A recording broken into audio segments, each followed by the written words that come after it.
Welcome to Her Business, Her Voice, Her Conversation. This podcast was created for the boomer woman leaving corporate, and now you're looking to reinvent yourself, become an author, an entrepreneur, a podcaster.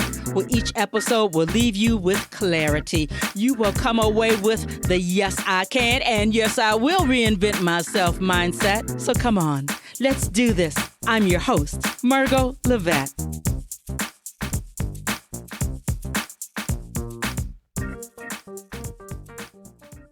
Hello, everyone. Welcome back. Well, here I am, Margot Levette, in collaboration with Womel Magazine. All of March, we are highlighting 25 powerful women. These are women to watch throughout this month, and I'd venture to say the rest of our days, because they're not novices. When we check their footprint digital and in print, it goes very deep. So today I am here with Dr. Sharon H. Porter, who is a serial entrepreneur, educator, and author. Thank you for joining me, Dr. Sharon Porter. Thank you for having me. Thank you. Well, I tell you, a colleague, a sister podcaster, it's always good to have these conversations. So we only have 30 minutes. I'm going to just jump right in with the first question, because you are not new to leadership, leading women, helping them go to their next level. So when it comes to education, entrepreneurship, becoming an author, how have you used these extensions of your skill set to lead women to their next, to their higher level? Absolutely. I use every one of my platforms, Margot, to tell a story, to share women's journey. I'm an advocate for us telling our stories. And it's not for them, of course, but it's always for those who are coming after.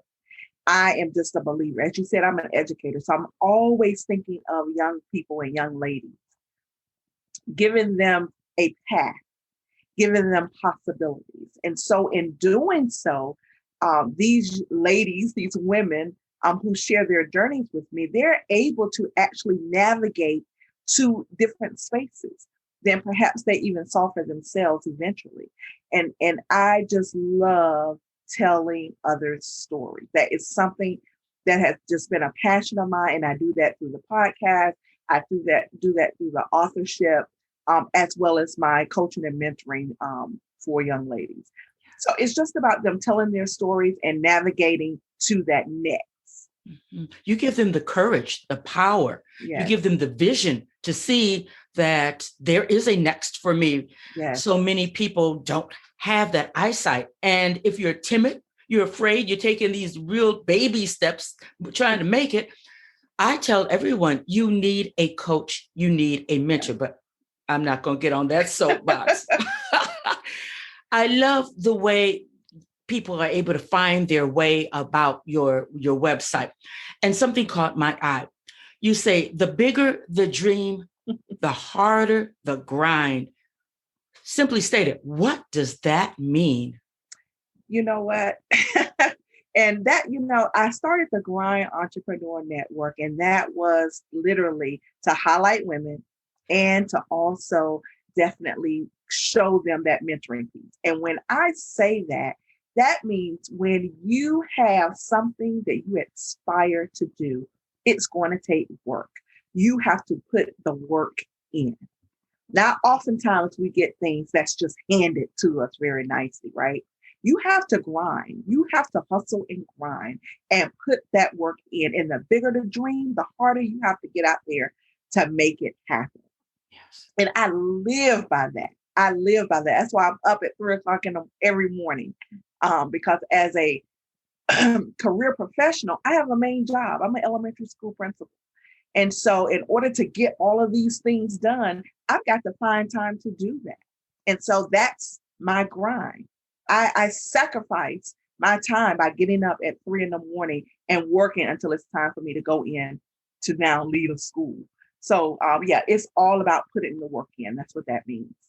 Let me first applaud you for being a principal. My cousin was a principal. That is sometimes a thankless job, but it is so very necessary. How are you doing leading during the pandemic? Not to take away from grind, but you kind of got my antenna up.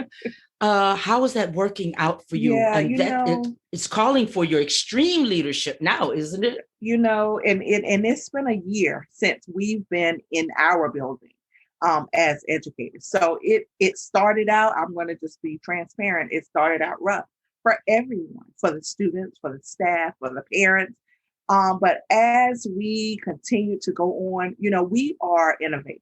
Educators, we are skilled innovators.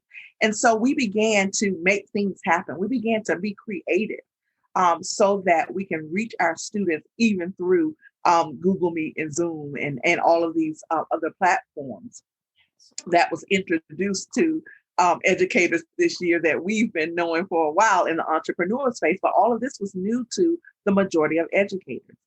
And so it really was difficult. We are preparing in my school district to actually come back in a hybrid situation where we would have some students in and some students still at home because parents aren't yet comfortable. And that's understandable. But it was extremely difficult, but we are resilient. And that's what I tell my staff. We are innovators and we're resilient and we're going to get the job done. And that's exactly what we've done. And educators across the nation have done. You all had to do it because we have a next generation, the generation and the generation after that. Yes. They are depending upon you all. That's why my antenna went up. I just thought, wow, what an awesome load. But I want the audience to also hear what you just said. You are a principal carrying that load of an educator, and you also are an entrepreneur. So don't tell anyone it can't be done, that we can't juggle these things. Dr. Sharon H. Porter is doing it all. And I venture to say, dear lady, you are not burned out. You are sacrificing and prioritizing as all of us have to do if we are going to be on the grind. Is that what I hear you say? That's it. You're exactly right. You're exactly right. You sign up for it, so you got to make it happen. Mm-hmm. And that's be you entrepreneur, I don't care, mom and pop shop, or if you are an author, will you migrate over to the to those who want to become an author? Mm-hmm. Do you agree that when you become an author, you also are an entrepreneur? Absolutely. I tell my first time authors that already, those who have not yet jumped into the entrepreneurial space. Yes, you're an author, but that's a business. Your authorship is a business and you should treat it as such. And so, everything that goes in with the business goes in that you have to market your book. It's not going to sell itself. I don't care how good it is. It's not going to sell itself. So you have to do the same things that a business owner would have to do in order to make money or make a profit. So absolutely. That calls for the podcast junkets. You have to make sure you make those circuits, TV, all of that. And it's just necessary. I just want to ask one other question about that. Then I want to move to something that I heard about this morning on the news. There are many people who say that I'd never pay to be on a podcast. I would never pay to be in a news clip. I would never pay to be in a magazine article. What say you to all of this, looking at the need that all of us who are entrepreneurs, we all have that common need, and that's exposure. Get before the eyes and the ears of our demographic. What do you say about all of that? Exactly. There is definitely two schools of thought, but both of them really are aligned. I do believe that when you're starting out, trying to get your footing, trying to get your place in wherever space you're in, be it podcasting, be it entrepreneurship, authorship, whatever it is, in order to get, just like you said, that exposure, you're going to have to get out there. And if you are trying to be on someone's podcast or trying to be in someone's magazine and no one yet knows you, why not pay to get that exposure? Because eventually what's going to happen is people will be paying you to do the same thing. And that's the goal. And that's what I try to get people to understand. When I started out several years ago, I paid to do these things. And we call that sometimes pay to play. And it has its time and space. You know what I'm saying? There are some people that take advantage of that. So you have to do your due diligence. I'm not saying pay for everything. And make sure, for example, if it's a speaking engagement and there is a speaking entry fee, If there's going to be people in that audience, that's your audience. If there's going to be thousands of people, and if you're able to sell your product or your services from that stage, why not? That's an investment in yourself. So people have to think differently. Mm-hmm. Now, on that same token, if it's a space where no one is your audience, if that audience, it does not fit your target audience, then no, you probably wouldn't pay for that. You know, every mm-hmm. exposure is not going to benefit you. You have to do your homework and make sure that the audience, those are your tribe. You have to make sure of that before you put that money out. You said something very interesting, and I totally agree with every word that you say. I remember the first time I paid to be on a podcast was because I wanted to meet the host. I just wanted to meet her. I saw her at an event and I thought, doggone it, I'm paying. And I did so gladly. And I was fangirling while I was getting my message out. Exactly. But people don't seem to it's kind of, I don't know. Yeah. The two schools of thought. I just wanted to hear from you also, Absolutely. Because I think even as you've been in these industries for some time, pay to play, whatever these opportunities come up, and you better find out whether or not it's going to benefit you and take that leap. Absolutely. You said something about investing. I love that word, investing. What's your train of thought concerning a person who is an entrepreneur, an author, but they never lead back to who trained them? As far as you know, we can never track who they invested in. Who did they trust? What do you say to that? You know, that is so interesting, Margot, because I often see a lot of people who are doing great things, and they will mention, you know, that they have a coach or a mentor, but they will never say the name, right?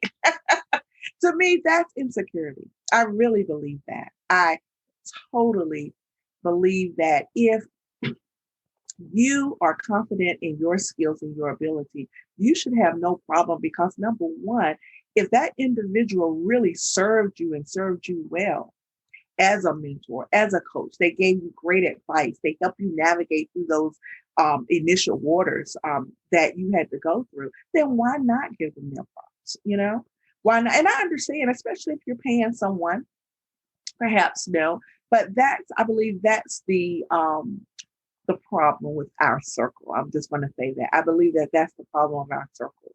Mm-hmm. We don't give credit where credit is due. And I'm just a believer of giving people their credit, their just due. Yes. It just makes sense, because you did not get where you are by yourself. You did not. And that's where we fall short. I totally agree. Totally agree. I was at a webinar a couple months ago, and Steve Olsher, everybody in podcasting world, everybody knows Steve Olsher he's doing big things. But as he was teaching the class, he paid homage to the person that gave him that information that he was imparting to us. Exactly. We oftentimes act as though we are the originator, the original thought, and there's nobody better. We're better than sliced bread. And you want to say, but that is not true, you know? So I just thought I'd touch on that. I don't know. It just felt, I knew that you would have the answers, and I just want to touch on that. I'm looking at the time. I want to find out your thoughts on this thing of mentoring. We're coming out of COVID, very serious times. What are you finding that women are really in need of mentoring on a level that we've never seen before? Are they seeking guidance so that they can keep moving or move forward, reinvent themselves? What are you seeing these days? You know, first of all, everyone, and I think you even alluded to it in the beginning, everyone needs a mentor and everyone needs a coach. And those two are not the same thing. That's the first thing. You need someone to help guide you. Number one, because you will benefit from the mistakes that have been made, that they've helped others, that they've been through themselves, that you don't have to necessarily make. A lot of times mistakes are expensive in business. And so if you can learn them without making them yourself, then that really helps you move ahead. I think that there is a need for mentoring. I think there will always be a need for mentoring. One of the mistakes I think people make about mentoring is just trying to ask anyone to mentor them. Mm-hmm. That is the difference between a mentor and coach. Mentoring is about relationship. Someone actually, I'm an NAESP, that's a elementary school principal's mentor. And I just got my recertification on that. And one of the things that we talked about that is mentoring is like a friendship. You wouldn't just go up to someone you don't know just out of the blue and say, can you be my friend, right? You become friends because of the relationship that you build. And that's how mentoring should be. And so I just believe that everyone needs a mentor, and I believe everyone should mentor. You understand? So we should be giving back. We should be moving forward.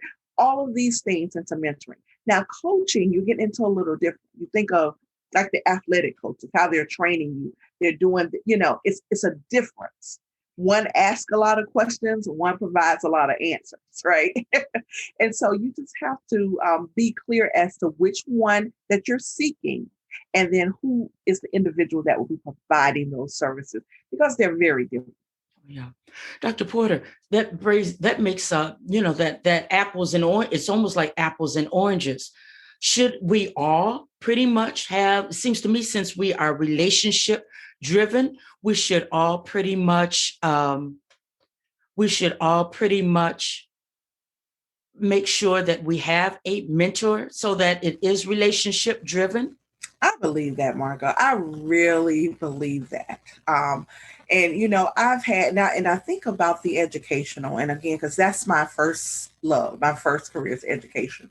So I often go back to that, for my examples. But as a young educator, when I was still a classroom teacher, there were certain individuals that I looked to for mentorship. It was very early on in my teaching career that I knew I was going to be a school administrator. Like, I knew the classroom was not the final space for me. And so I began looking at those individuals who were doing those things to find out, what is it that I need to do to get to where you are? That's what it's about. That's what it's about. And so I just believe that once even those of us who are doing well, there is someone doing much better than you that you can still learn from. And that's what it's about. I truly believe that. Oh, I'm so glad that you said that. Truly, that's where we make so many mistakes, where we don't have a mentor. We don't even try to take on a coach. Final question. I was looking at the news this morning, and I never thought about the fact that there are high school seniors who have taken on employment, full-time, part-time, to assist their families. You make mention, as an educator, you make mention of the women, the young adults coming behind us. With those numbers in the thousands, and it's not something that just started, what are your thoughts? How can we assist these young adults, these young women who are doing this because their families, it's so that they won't be evicted, so that food can stay on the table? What do you say about this statistic that has come out of COVID? Yeah, and Margo, you're exactly right. It's not new that high school students are working, but why they're working is now different. Because I think back to my high school years, I had a job at 15 and a half, but it was so I could get a car, so I could have spending money, so I can go shopping. That's not the case nowadays, because now these teenagers, high school students, are working so that they can keep the lights on for their family, so that they can buy groceries for their family. So that's very different. It is alarming. You even have middle school students who are not working, but a lot of times have to stay home to care for younger siblings while their parents work 1 and 2 and 3 jobs. So it is truly a ripple effect, and we're going to feel this for years on.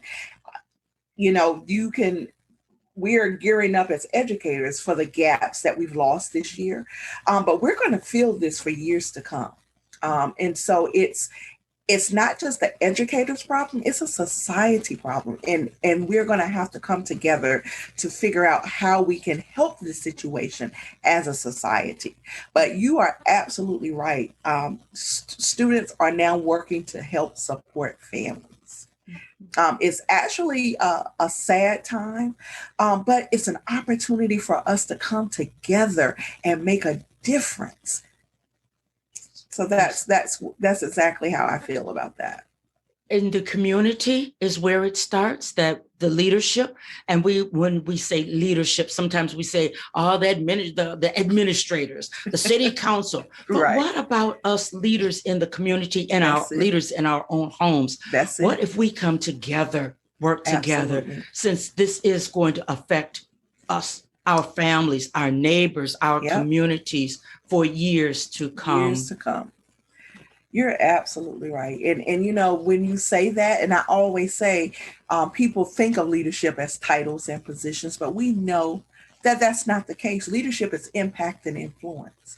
And so wherever you are, that's where you lead. You lead where you are. And so no matter what position or what title you have or where, lead where you are and do something in your community. Start with your household, just like you mentioned.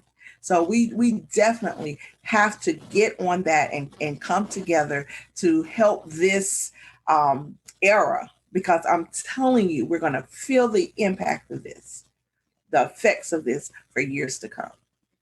Well, it was very weighty when I saw the stats, and it was weighty as I saw the people, a couple of young adults, a couple of young women being interviewed, literally in tears, one of them fearful for her mother. The other, she had to work, decided she had to work and juggle school because her greatest fear was that we're going to be homeless. Homeless, yes. In one of the greatest nations in the world, that a virus, this disease has brought us to this level.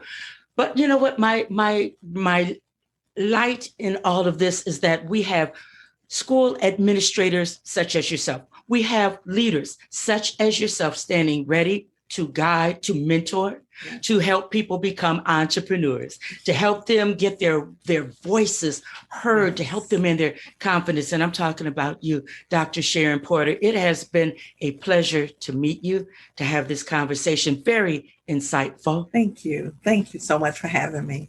Oh, no wonder Negalia and Womel magazine chose you as one of the 25 women to watch.